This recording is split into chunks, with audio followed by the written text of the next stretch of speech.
the kind of general thoughts on how we prep to extend and how we prep in closing half as opposed to how we would prep in opening half. We're going to talk about the different kind of strategies we can use in extending. We're going to be talking about a few different kind of extension strategies, and we're going to, in each one of those, we're going to talk about their pros, their cons, when we are likely to use them, as well as the burdens that we need to fill in each one of these different kinds of extensions. And we'll also discuss in these burdens which of the two speakers can kind of say and fill each one of these burdens. Okay? What I would like to do, however, before we begin, actually, I can't do it if we don't have a marker. When a marker arrives, we're going to write on the board motions that you guys have found difficult to extend on. Yeah? And we're going to write them on the board, and then we're going to try and address them at the end of the session as well, using the kind of the tools that we've had up till now. Are there any questions up to this point? No. Great. Cool. Oh, I'm Benji, by the way, if I didn't say that. Okay, so, excuse me because I got my slides here. So, in closing strategy, the important thing to remember is that we're not trying to rush into making a huge amount of new arguments inside our prep time. What do I mean by this? I mean, unlike in opening, we can't necessarily know what material is going to actually exist by the time the opening teams are done, right? In opening half, we have a lot of advantage. We know exactly, we can get up there and build a case by the end of our prep room, and we know that we can then run that case. As an extending team, we simply can't do this because we don't know if the opening team is, say, going to concede all of the material that we wanted to run our case on, or if they're simply going to run all of that material themselves. So, how do we prep them? What is it that we're trying to achieve at the end of our prep time?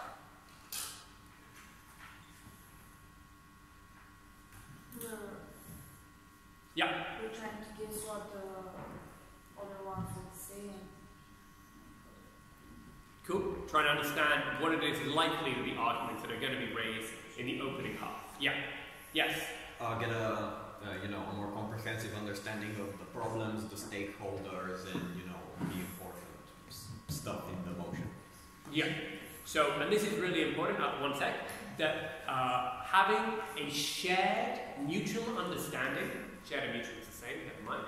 Shared mutual understanding of what it is that it means, that the motion means, what are the burdens in the motion, what are the things that have to be proven in order to win, who are the stakeholders here, and what are the problems and solutions that can be in that motion, right? It's important that we both understand all of the different ways that this debate could potentially play out.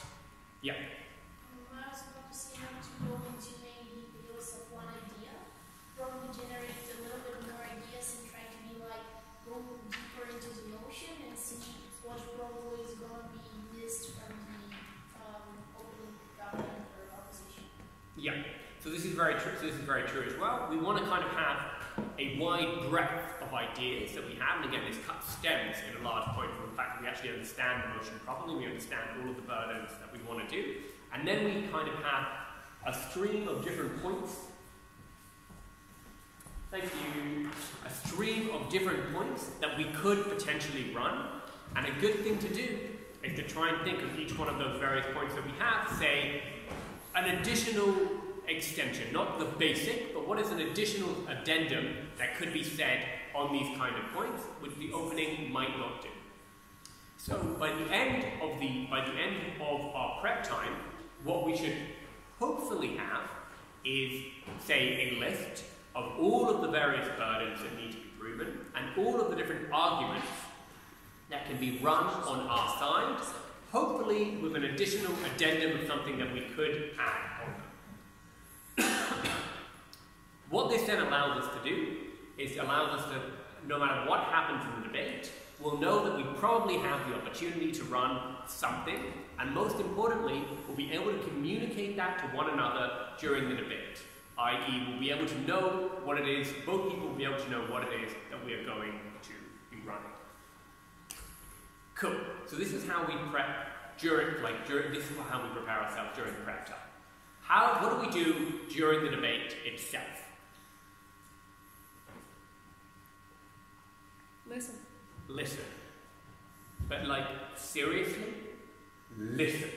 And when I say listen, I don't just mean listen to the opposing teams, I mean listen extra to your opening team as well. The most common thing what is the most common feedback that a closing team gets? You were derivative of the first one. You were derivative of your opening half, and therefore you're not so great. Okay? Why are we derivative? Often it's because we're simply not listening to the opening team and what it is that they have to say. Okay? And this is something which perplexes me a lot. People are like really good at listening to what the opposing team says, and will get up there to have refutation for them, but you're competing against your opening team as much as you're competing against the opposing team as well. They're not your friends, they're not your buddies, they're another team that you have to crush in this debate, right? And you need to be able to listen to them in order to understand how it is that you beat them. Every single time a team gets up there and says to me, unlike our opening, we are going to prove X. The very first thing that I do is I go and I look at my notes from the opening half, and believe me, I take very detailed notes. And I look, and 9 times out of 10, I see, oh wait, opening did prove this already. Maybe they didn't do a great job, sometimes that's true, but they definitely did work here. And every single time you try and undermine your opening by just lying, right? By saying they didn't do something, it makes you look dumb, right? It makes you look like you didn't listen properly to what it is what the opening had to say, and it makes it very, very difficult for you to win over your opening at that point, all right? So listening and not just writing and trying to prepare your own material, but listening to what it is that has been said is really important. And if we have our shared understanding, and if we have, say, our big piece of paper with all of the different arguments that we could potentially run, then we can cross them off as opening statement, right? And that way both team members will know what it is that has actually been said and what is then our extension going to be. Yeah? This is an ideal situation. We can't always get to it, but it's something that we should aspire to as much as possible in order to actually be able to understand what's happening during the debate and to choose correctly what our extension should be. Other thing to note here is that it's really important to remember that extension, who gives the extension? Let me ask you this. Who gives the extension of the 2 speakers? So that's the obvious answer, right? So obviously what I'm going for here is that that's not necessarily true. As in, new constructive material must be given by the extension speaker, yeah?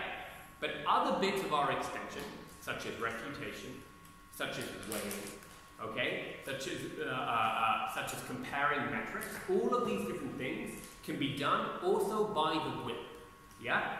And this is the kind of thing which can be key to our extension strategy and key to winning the debate, i.e. both the member and the whip are giving the extension together. They are both responsible for it. However, the whip is curtailed by the fact that he cannot say new information, new constructive material, unless and only the member speaker can say that. So any new constructive material has to come in the member. Everything else that has to do with our extension can exist in the whip as well. Any questions up to this point? Awesome. Cool. So, let's discuss different strategies of how to do an extension, But before that, now that I have my lovely markers, can I make this go up? Maybe not. Okay. I can just make it go down. Awesome. This is what I wanted to do. This is a win for me.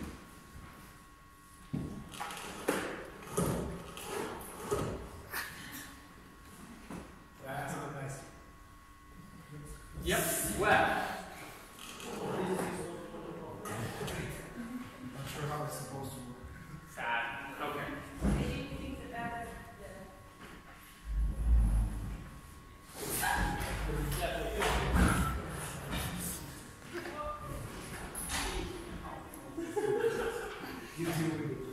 Cool. We got this all on film? Good, good. Crowd moment. Okay. Let's write down some motions that you guys have trouble with in extension. Okay, so what are the most difficult motions that you found in closing half?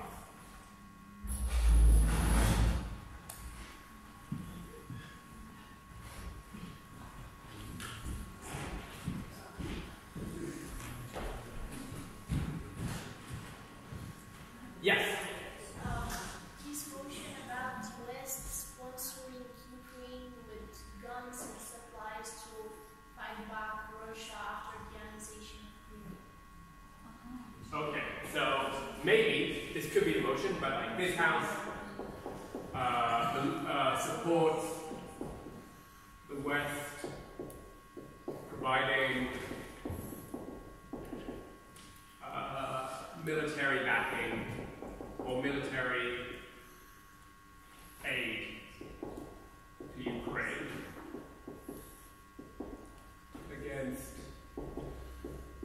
Russian aggression.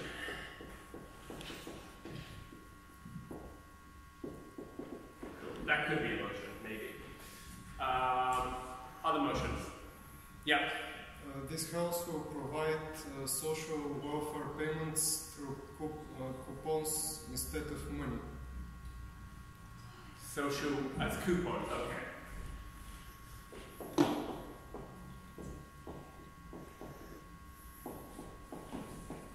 Social welfare coupons.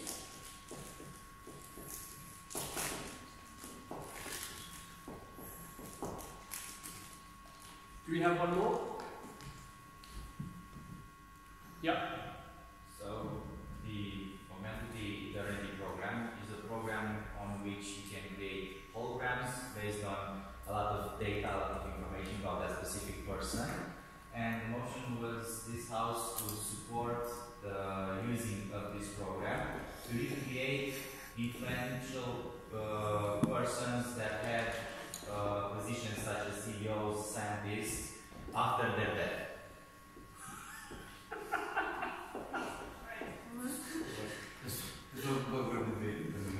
Those are the important topics.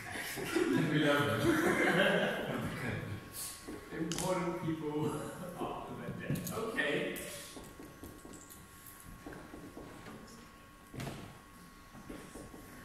Alright, some of you are crazier than others.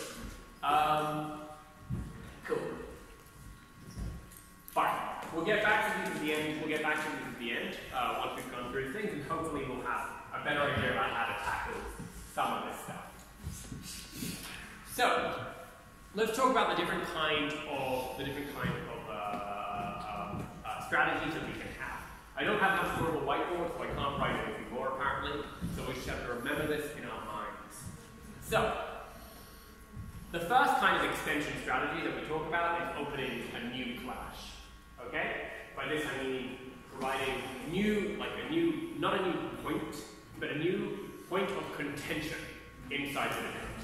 Right? So something, a new thing which need to be debated, i.e. a new burden that needs to be proven. So this is opening a new clash. The other kind is extending an existing clash, i.e. something which has already been discussed and talked about in the opening, and we are providing additional material there in order to prove why it is that we have won. The third one that we're going to be talking about is weighing existing clashes. Okay? Oh, confused looks, yes. And by this we'll get more into this when we get into it. But by this I mean that we are providing a metric and weighing clashes that have already been said in the debate in order for us and the judges to be able to decide who won the debate. If nothing I said just now made sense, it's fine. We're going to go into it. Trust me. What's Yes. a metric? Metric, cool. A metric is a way in which we judge things. Yeah, so like a scale upon which we can judge and decide who won something, or what is more important than something else. Yeah? Cool. So, opening a new clash. What is the advantages of opening a new clash as an extension?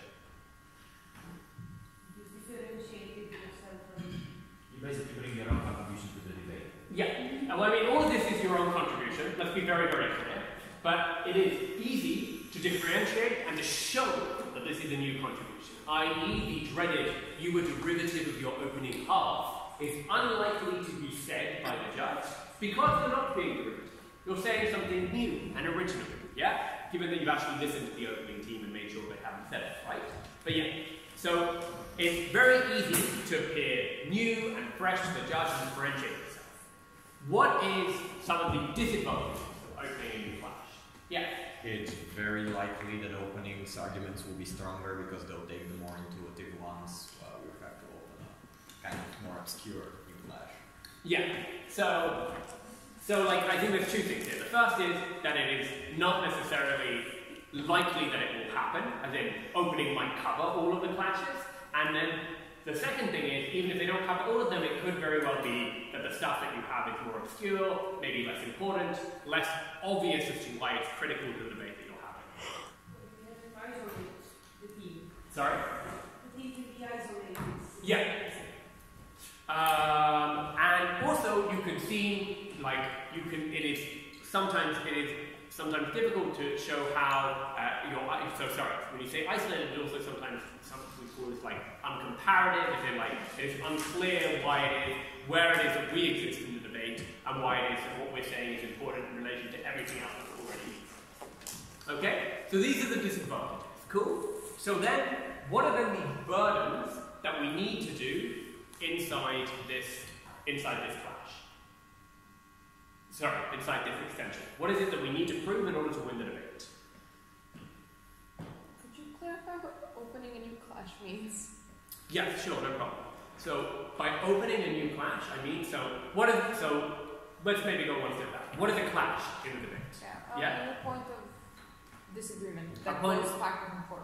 Exactly. So for instance, in a debate, let's take one of these. So the West providing military aid to the Ukraine against Russia. So it could be that a big clash in the opening half is how this is going to affect Ukraine, right? And Ukraine's ability against Russia, whereas the government saying this provides more weapons to, like, Ukraine have more ability to fight back against Russian aggression, and this is a good thing. Whereas opposition says, actually, this means that, like, Ukraine entrenches itself in its position, and therefore is unlikely to negotiate with Russia, which is what is really important, right?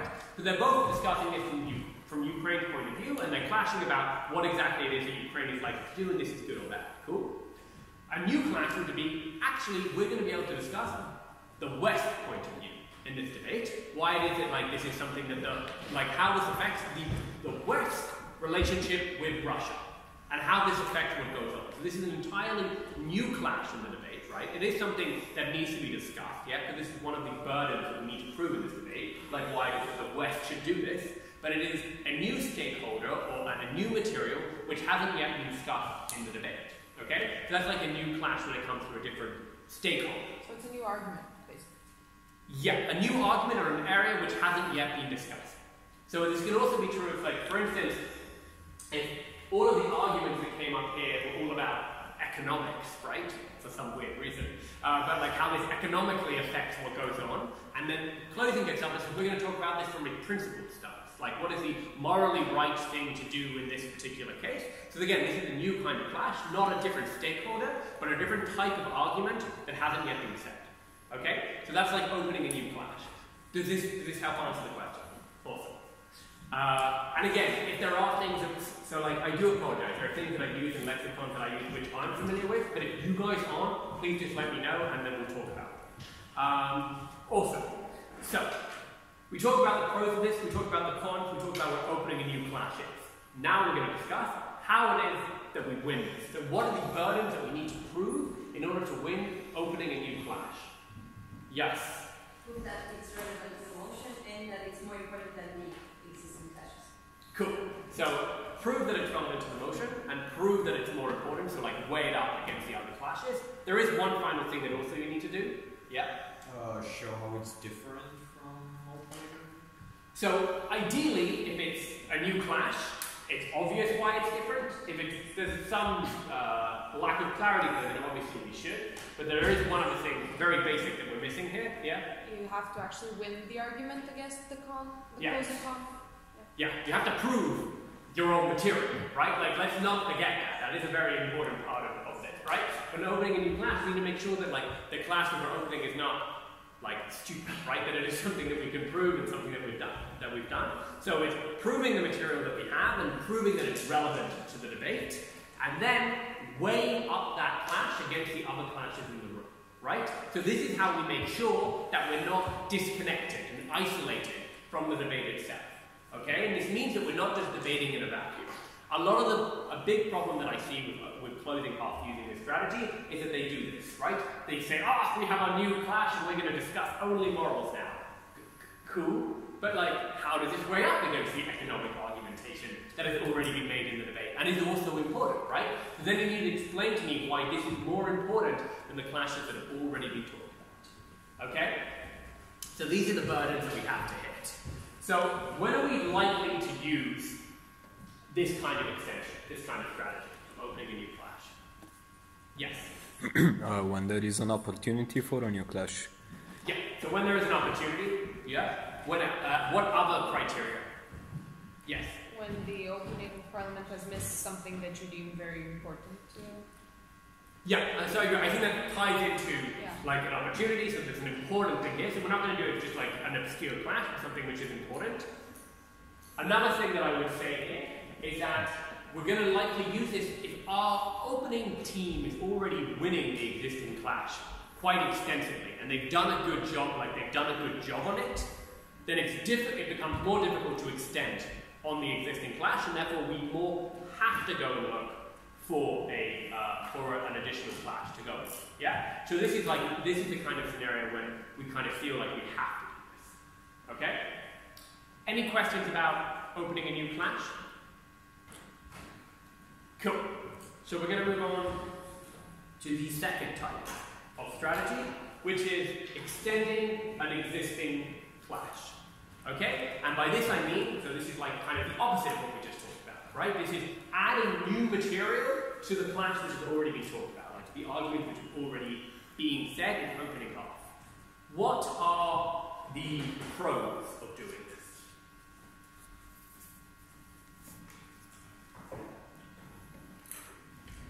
Yeah. We usually do it when OG, for example, doesn't actually do the job, or just their argument, their analysis just loses or is then rebuttal. And we have new material, and that way we feel that this argument goes for us, not for them. Yeah. So all of this is right. So this is when we're likely to use it, when our side is losing one of the clashes that is happening, and we do then need to prove it. But I'm asking, what are the advantages of using this kind of strategy? Yes. When we can prove that the arguments of the opening team can stand in the debate without our added information or added analysis, then we definitely win over that. So yeah, so an advantage here is if we're extending an existing clash. If we can win it, then it's fairly simple. If we can show where that gap is and how we fill it, it's fairly simple to take it above our opening team. That's one advantage. Yeah? Well, another is if you can't think of a new argument. Yeah, so I mean, it's cheap in that you don't need to think of an entirely new argument, and you don't necessarily have to do the basics, which have already been done by your opening, because you can just sort of add new material there. And it's sometimes also necessary when there's like shallow debates, yes, when there aren't big clashes and stuff like that, so we would have to kind of do this. The other thing is that it is, as we said, it's quite easy to be comparative. It's quite easy to be comparative across the bench, because if everyone's been talking about one clash in opening half, then it's quite easy to show like, okay, so opening government said this, opening opposition defeated them by saying here, and now we are defeating opening opposition by providing this additional new material. That shows quite easily why you're beating the opposing team, and also, hopefully, why you're beating your opening team as well. So, what is it then, what are the kind of things that we have to prove in order to do this? Yeah? The argument doesn't work without the new information we're presenting. Yeah. So, that the clash, so first of all, I would say there's something even before this. The first is that the clash is not yet settled for our side. And then it is an open question who is winning this. And then once we do that, we can then show why it is that we are defeating this. We are winning this with our additional material. Okay? So the burdens that we have here is first of all to show that the clash is not yet settled.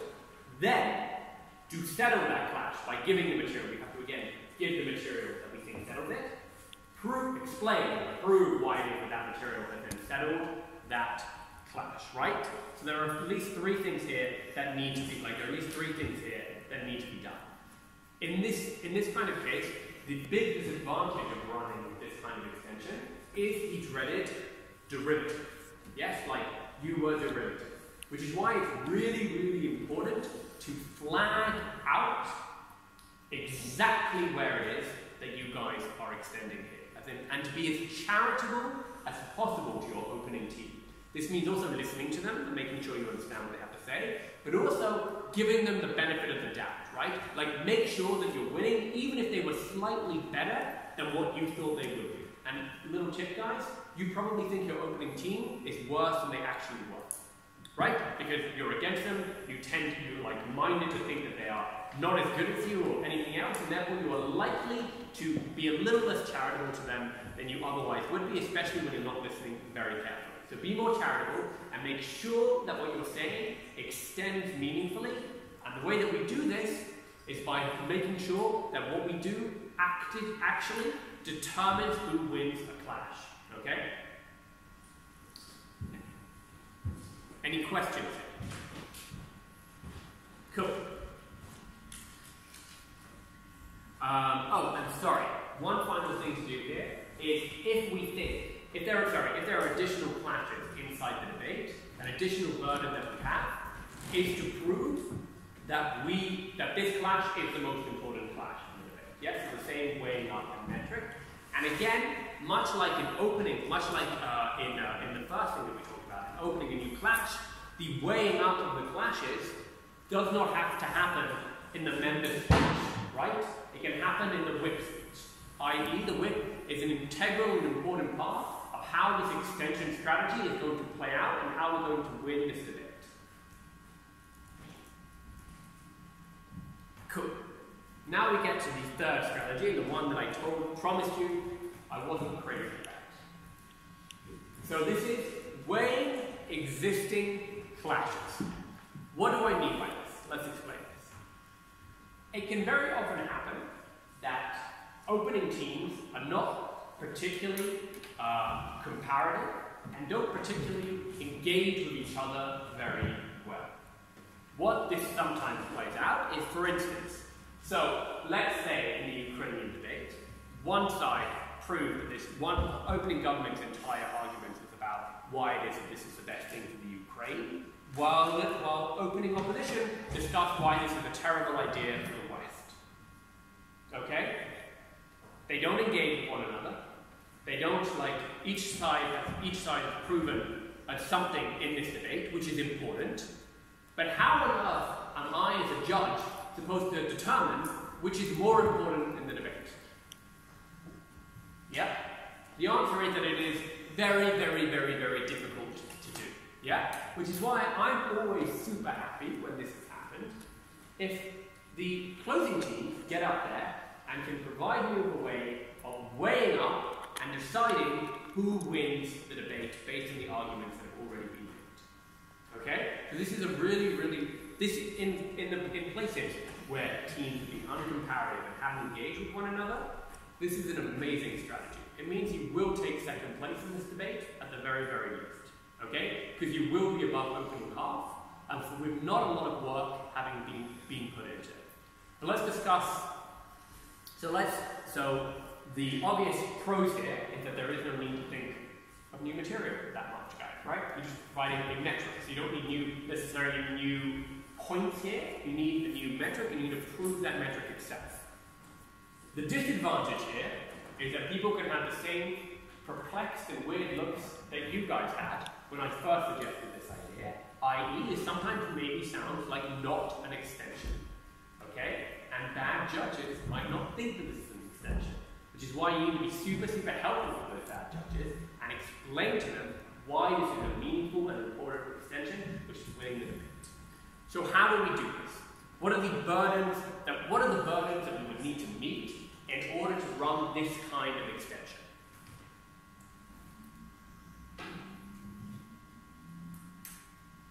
Well, you need an objective metric. Yeah. So we need to provide an objective metric, right? In order to win this. Let's discuss what it means to provide this an objective metric. So we can provide a metric to win the debate by doing like one of two different kinds of strategies, I would say. The first is to show that the opening teams both essentially concede to a single metric, right? And that we can then use that to judge against it. So for instance, if in the Ukrainian, again, if we talk about the Ukrainian, we talked about one side shows why this is better for Ukraine, the other side shows why this is better for the West. Both of them discuss it in relation to how this affects their relationship with Russia. Okay? Because both of them say that, both of them say both of them talk about why it is that there is a need for aggression against Russia. So both of them have conceded to a metric that this debate is actually about the impact that this has on Russia. But just one of them talked about it from the point of view of Ukraine, and the other talked about it from the point of view of the West. So there is a shared metric across the two teams, which neither of them ever realized that they had. And now we are going to show you why using this shared metric of the effect on Russia and how this affects the things in Russia, why it is that what our opening team said, so let's say how this affects Ukraine, is more important than what happens in the West, because Ukraine is more important to Russian thinking than what happens in the West as a whole. Okay? Weird, right? But actually pretty nifty to do. Because this means that we don't necessarily have to spend a huge amount of time objectively proving a metric, because we're just showing why it is that the other teams have already conceded to this metric. If that doesn't happen, then we have to do a hard job of objectively proving a metric, right? And that's the burden of proof that we're going to need to meet. We need to prove why it is a priori that the metric that we're setting up here is the most important thing. And then we need to do all of the work that we need to do as an opening team in proving why a metric is important inside the debate. And then we need, after proving this metric, again, we need to show why our side is winning the debate based on this metric. So to go over the burdens that we would need to hit, we would first of all have to show why there is a lack of engagement, how there is a lack of engagement between the opening teams, such, not on like an inconsequential point, but on like the major points in the debate, such that we cannot at this point determine who is winning. Okay? Then we provide our metric upon which to judge the debate. We prove that this is the metric upon which to judge the debate. Again, either by showing that the team conceded to this, or by showing objectively why this is the case that it needs to be. And then we prove why, given that metric, our side is winning the debate. This, by doing this properly, should helpfully spell out, even to the most dense of judges, why it is that this is a very good extension, and one that is winning the debate, for all extensive purposes. When are we then likely to use this kind of strategy?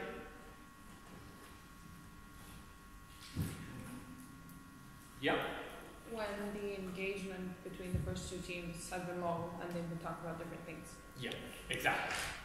If the opening team aren't engaging, this is the perfect time to step in and use this kind of extension, and it plays out, and as I said, it can play out very, very well, so long as we hit these burdens. Note again, in the comparison between the member speech and the whip speech, there are a lot of things here which the whip speech can do, right?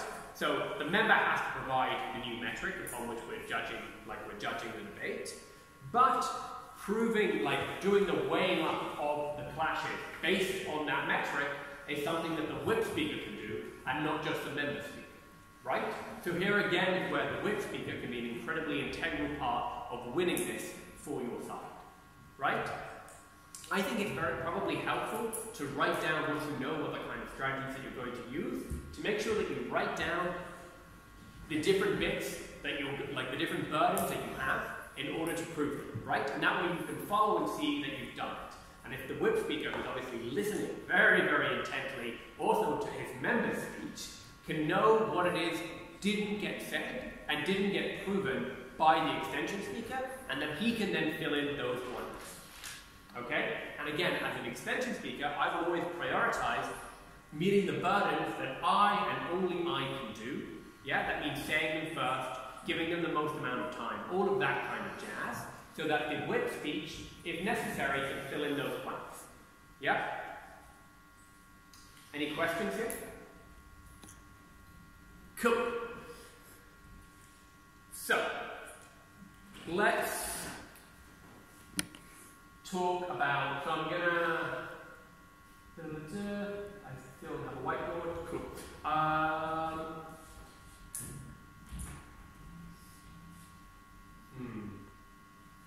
Okay.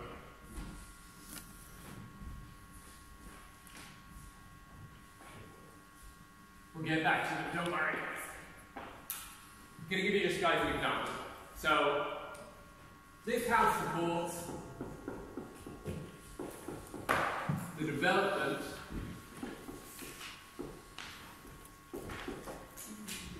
of autonomous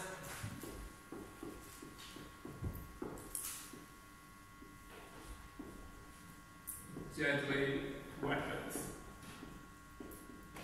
Okay. Are there any questions regarding this motion? What this means? Nuclear weapons? Nuclear or not only? No, so like autonomous deadly weapons would be like, I don't know, like Terminator style. Yeah? Robots. Killer robots, guys, that's what we're talking about. But also probably like drones. Because those would be better. Like drones run by artificial intelligence. Probably more sensible than killer robots. But maybe also killer robots. Any questions? Yeah. Can it be like biological, chemical weapons? You know, those? Yeah, sure. Yeah. Could be any kind of weapon, yeah. I mean, like, biological and chemical weapons are illegal regardless, so they're probably not in the motion. Okay. Yeah. Cool. So, gonna give you guys an opening half. So, OG and OO. So, OG say the following. Doing this minimizes human error.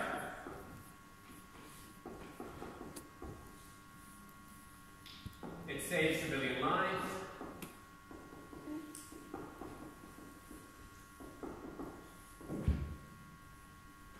And shortens conflicts.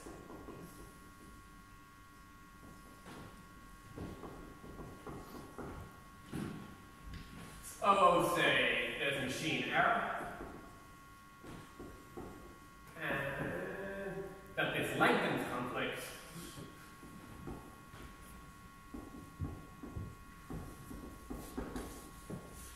And causes us to embark on more wars.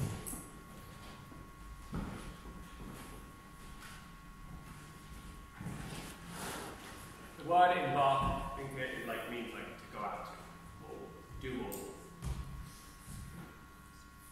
Okay, so these are the arguments made by the opening teams. What kind of strategies can we use, and what do we think are the best sort of strategies to use in this debate? How did Pro frame this? How did OG frame this whole problem? What do you mean? What's the context in which it's been placed? So, the context is these arguments. No, that there are wars going on in which there are soldiers take part in them. Soldiers make mistakes, and therefore conflicts are longer because they make mistakes, and civilians die because they make mistakes. By having robots This would solve this problem and make for shorter conflicts with less civilians die. Okay? Opening opposition is saying, well, first of all, there's also like machines make mistakes as well, and then you have machine error, which is a big problem, and those kind of mistakes can maybe be more deadly. This creates longer conflicts because there aren't soldiers dying, therefore less people care about the fact that the conflict is going on, and therefore the conflict lasts longer. And this also means that we can go and have more wars because there isn't any price to pay for the person going to war because they're not sending soldiers in. Cool. Who's winning? Yep. So I think here the two clashes are so obviously OG says shorter conflicts and OO says longer conflicts, but that in itself is not really that important, the length of the actual conflict, and also the two types of errors are equally bad and they exist in both worlds. So I would say the actual strong arguments are the civilian lives and the quantity of wars. So in my opinion here OG wins because civilian lives are very important and actually should be the main goal of any war, to preserve as many of them as possible, and the quantity of wars is not really such a strong argument because there are the quantity of wars is already going down, and when these wars are actually fought by machines it doesn't matter that much. Okay, yeah. So I was supposed to say what our strategy would be for extension, right? Yeah, I mean sure, yeah. Okay, I think here we should make a new flashpoint or find a new flashpoint because I think they are both kind of in the same field, meaning that they would engage with each other. Plus, I think I don't know the analysis because these are just ideas, but yeah, OG, let's accept that OG will prove what they say, so yeah, I think here we should make a new flashpoint. Yeah, so what would be a new clash that we would open here then? I don't know, think about it, okay? It's like this, we want to do the strategy, then we need to know what it is that we're doing. Economics. Economics, okay. I was going to say something. The robots cost a lot of money. And sorry? I was going to say something like robots, killer robots especially cost a lot of money. The applications cost a lot of money. The development of AI and growth these robots also costs a lot of money. So a financial extension should be a logical way to continue to play. Okay, so but for what side is this? What does this prove? So robots cost a lot of money. For the closing position. So wars become more costly? Yes. How does it win the debate about closing opposition? I mean, the closing opposition proves that wars will be even more costly for the government, which attend them. And this means that the government will have even more economic problems in the future, on top of losing human lives and the whole 9 yards of the war. Okay, so I will say that I think that going to an economic place, in a place where we're talking about wars, is maybe straying into areas of obscurity inside the bush. And then it's not entirely if the other teams are talking about this. There are less wars in the world, more lives are being sold, all of these things are happening. We're we saved a few bucks, right? Then it becomes difficult to show why this is. It becomes difficult to meet the burden of saying why this is a more important clash than the other clashes that are being talked about. So that's something that we need to think about here. I'm not saying we can maybe do it, I'm just saying there is a need to think about how we would meet that burden if we were going to have that extension. You guys can think about it and think how you would do it, but that's something that we need to do. Yes? For the closing opposition, I think I would personally address the fact that it saves civilian lives and that no one dies, because where will these robots exactly be fighting? The idea that they could just fight and it would not affect humans in absolutely any way is absolutely ridiculous, unless we designate some kind of arena for them, but at that point it won't really be a war, it'll be a game. And so, I don't know how the pro would have proved it, but the aspect that these robots could just be fighting and no one in the world would be affected and no human lives would be affected and no human lives would be lost is absurd. Yeah. So, I mean, what we can do here, given that there are a lot of clashes opened, yeah, and different things that have been said, is the advantage that we have as closing is that we sit back and we can say, okay, all of these things are said, what is the most important part of this debate? The civilian lives. Civilian lives, let's say civilian lives is the most important part of this debate. Cool. So they've said a lot of time speaking about a lot of different things, and we can now drill down only into this clash, which we think is the most important, find all of the places where they didn't necessarily prove it, or where they were attacked by opposition, and there's a lot of back and forth in between the teams, and then win by extending on that clash.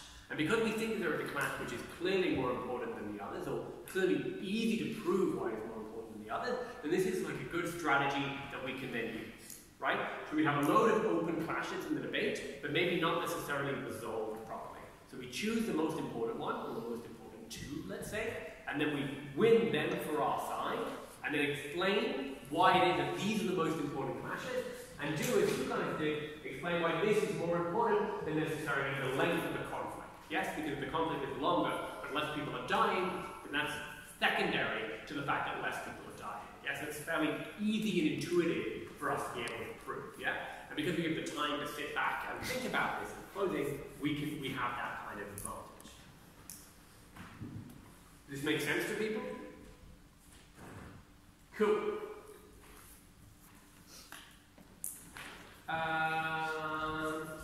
Should we do one more?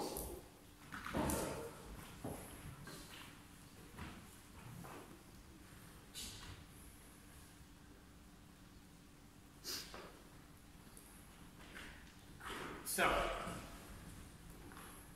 the motion is, this house would replace the ICC with regional criminal courts.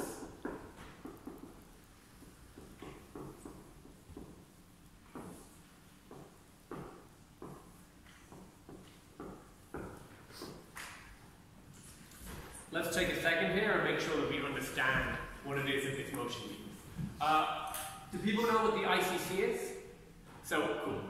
The ICC is the International Criminal Court. So it is the organization which is supposed to decide on war crimes or other kind of like massive crimes that have been committed, which essentially are crimes against humanity, things which are too big for a local, a national government to kind of decide, right? Because, or either because like all of the people in the national government are culpable, and therefore they can't actually decide upon this, or if it's something that is just so big and affecting so many different people that we say that this is something which needs to be decided by the International Criminal Court. All right, so it's an international body. And what we're saying here is that we would replace it with regional criminal courts, i.e. not one international body for all the entire world, but say regional courts, so let's say you would have one for, I don't know, so one for the US, Canada, and Europe. You would have one, say, for Asia, one for Africa, one for South America. Like, depending, like different regions would have different criminal courts, which would make these decisions. Okay? Do people now understand how this debate plays out? Like, sorry, people now understand what this debate is about? Cool. So now, Brock says that the ICC is built on Western standards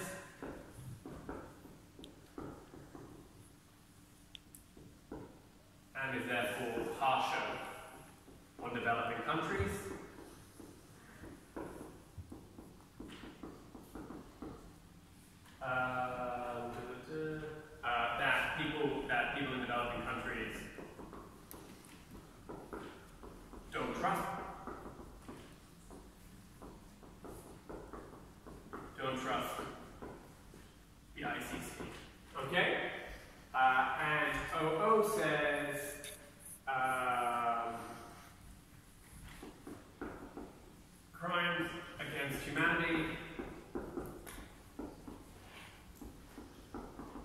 are universal, so need universal jurisdiction. Okay, and that's like a principled claim. Oh, it's only one? Yep. Took a long time to prove it. Okay. Any questions regarding these arguments?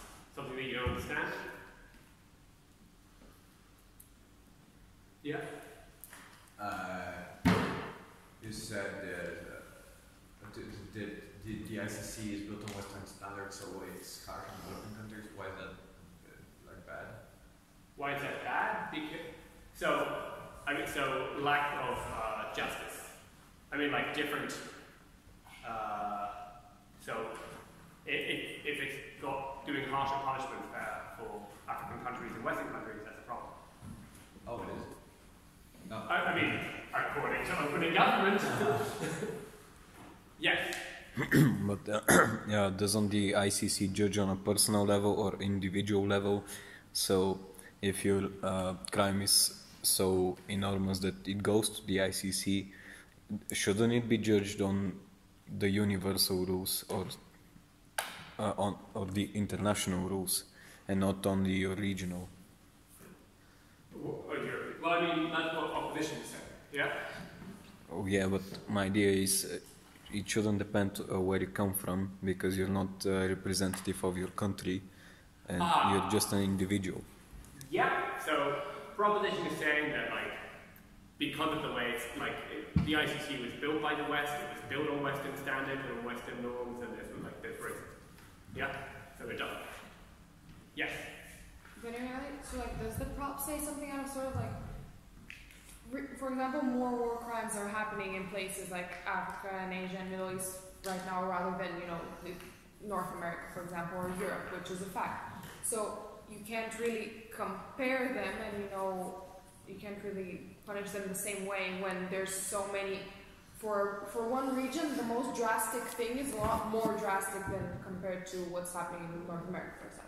Yeah, but I mean, so what Rob is saying is that the kind of crimes that are judged to be war crimes, I'd say, are the kind of things that are built and phrased in a way which single out, say, African countries rather than, like, Western countries. So even if, like, bad stuff goes on in the West, it's not deemed a war crime. Yeah?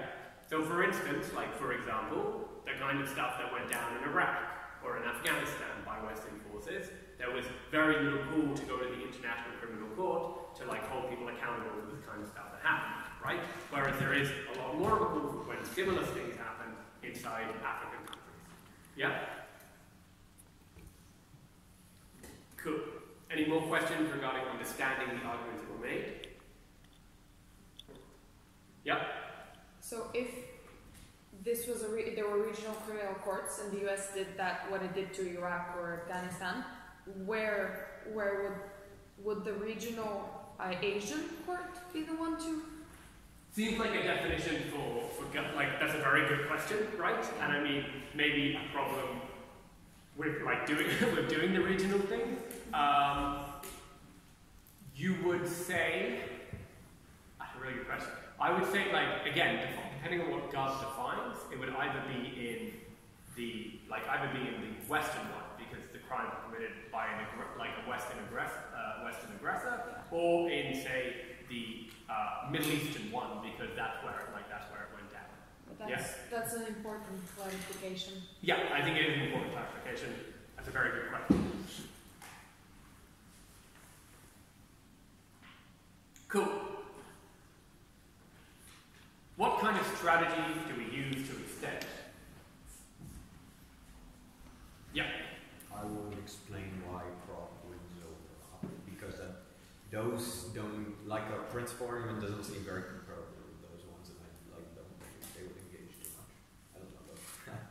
So the strategy here, so what you're suggesting the strategy here is it's providing a metric, right? It's weighing between the clashes, because we seem to have arguments here which don't necessarily mesh with one another. Yeah, here is a principle claim about, like, universal jurisdiction, and here are practical complaints about how it currently plays out in discrimination. Yes? So the strategy which we're proposing is let's provide a metric, right? So again, it depends on proposition or opposition, yeah? But let's provide a metric upon which we can judge which of the two sides are winning because of the lack of engagement between them. Okay? So what kind of metric could that be?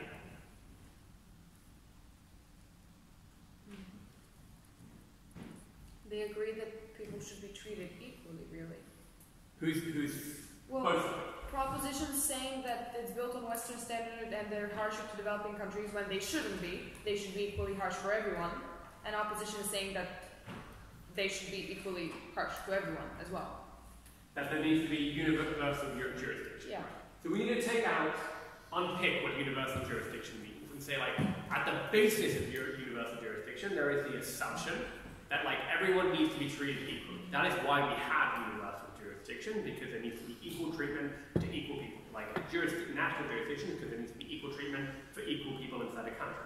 So this is all about where we get the best outcome of equality towards people.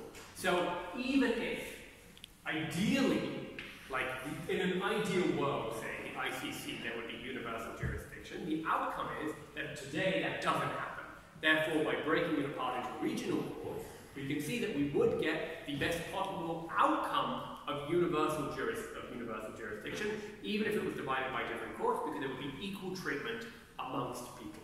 And this is why opening government arguments are more important than opening opposition arguments. But this wasn't something that we could know for sure until we got up here and did this beautiful work of showing you the metric and proving to you that this is the metric that the debate needs to be judged on. Does this make sense? Cool. Is it a problem that we're disregarding their second argument? No, it's like not necessarily a problem. It is something that we need to relate to. Yeah. So we would need to prove why this is the more important clash than this. So how would we prove that this question of equal treatment is more important than trust? If there is equal treatment, there will be trust. Yes. So one of the clashes is dependent on the other. Yes. So when there is equal treatment, there is trust. Therefore, the question of equal treatment is paramount in the debate, and the second clash is something which depends on it and is therefore less important. But yes, 100%, we need to do all of those things to make sure we are winning this debate. Okay? Cool. Any questions about this? Awesome, guys. Thank you very much.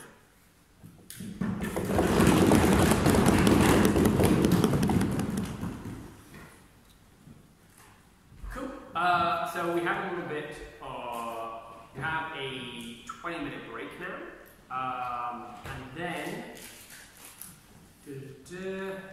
you have, you're going to be back here doing the liberation movements and identity politics.